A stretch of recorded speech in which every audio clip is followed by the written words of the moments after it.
Hi guys, this is not good for the Tory party. This is potentially worse than any U-turn by Liz Truss or Kwasi Kwarteng. I've said before, the donors run the party, and while one swallow doesn't make a summer, the fact that this donor is jumping ship should scare the bejesus out of Tory party HQ. Business leader Gareth Quarry laid into the Chancellor and Liz Truss over their U-turns, and he described the current Prime Minister as the scrapings of the bottom of the barrel. Now, Gareth has started making donations to the Labour Party instead of the Tories. Here he explained his reasoning to Andrew Marr of LBC. As an entrepreneur and a businessman, you're exactly the kind of person this party wants to appeal to, and Liz Truss wants to appeal to. Can I ask you, getting rid of the 45p rate did at least suggest that they were listening to people like you. Does that not make you think twice? No, because it should never have been removed in the first place. I mean, is this country in the greatest time it's ever had? I mean, I'm highly amused by the Chancellor standing up and effectively deriding the state the country's in. Who's been in power for the last 12 years? How has this come about? It's not something they can wash their hands on. And the fact that we're now into, leader number 4 in not so many years, I suppose it's hardly surprising. We are scraping somewhat the barrel to find people who are prepared to stand up. So it should never have happened in the first place. So the fact that it's taken Truss saying yesterday it won't be reversed and Kamikaze today saying, yeah, of course we're going to reverse it. I mean, what can we believe going forwards? But Gareth, this is obviously a story of attraction as well as repulsion. What was it about Keir Starmer's speech last week that made your heart sing? Because he made it absolutely clear that the Labour government in waiting will be a government for all. It will be, of course, a government for the workers. Of course it will. They're absolutely fundamental to any of us in business who've been successful. No one can achieve anything without the best workers, and that's what this country has.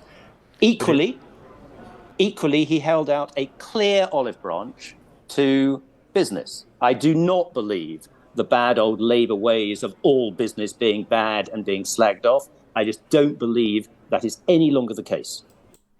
This is very interesting.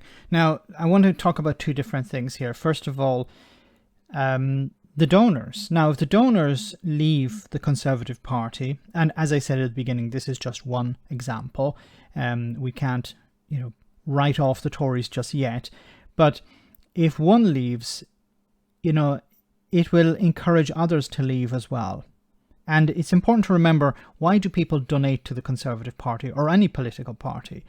They do it for two reasons. One is ideological. They agree with the policies, or they agree with the idea of pushing through certain policies. So, for example, small business owners generally vote for the Conservative Party because they believe, whether it's true or not, they believe that the Conservatives are on the side of business.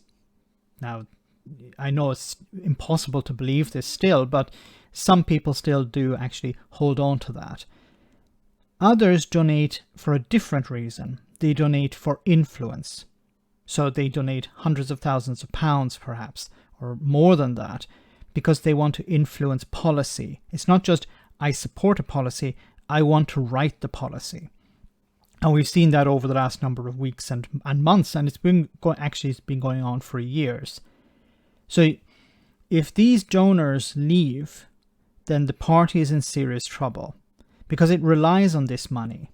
Now, I also want to talk about the problem with donations themselves. I'm completely against the idea of donations.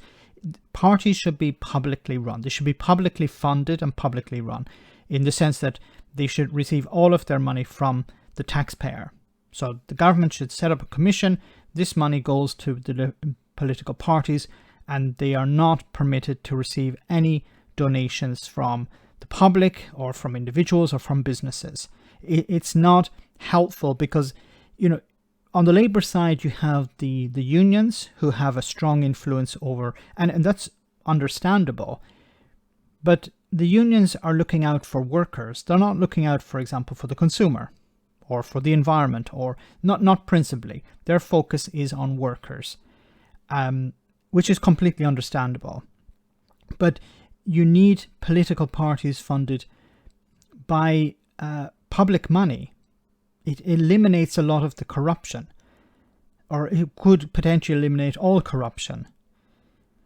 But back to the donor here, this is very interesting because if he's jumping ship, it could signal a rot taking place within the Conservative Party. And if the big donors leave and donate to the Labour Party instead, this would definitely sink the Tories, because you only donate for influence if you believe that party is going to win, or if that party is currently in power. And if donors are leaving the Conservatives at the moment, they either believe that they're not going to win, or that whatever influence there is left is pretty much useless, because the party may be out of power in months or even weeks. Let me know in the comment section, guys, what you think about all of this. As always, your comments are greatly appreciated. Thanks a lot.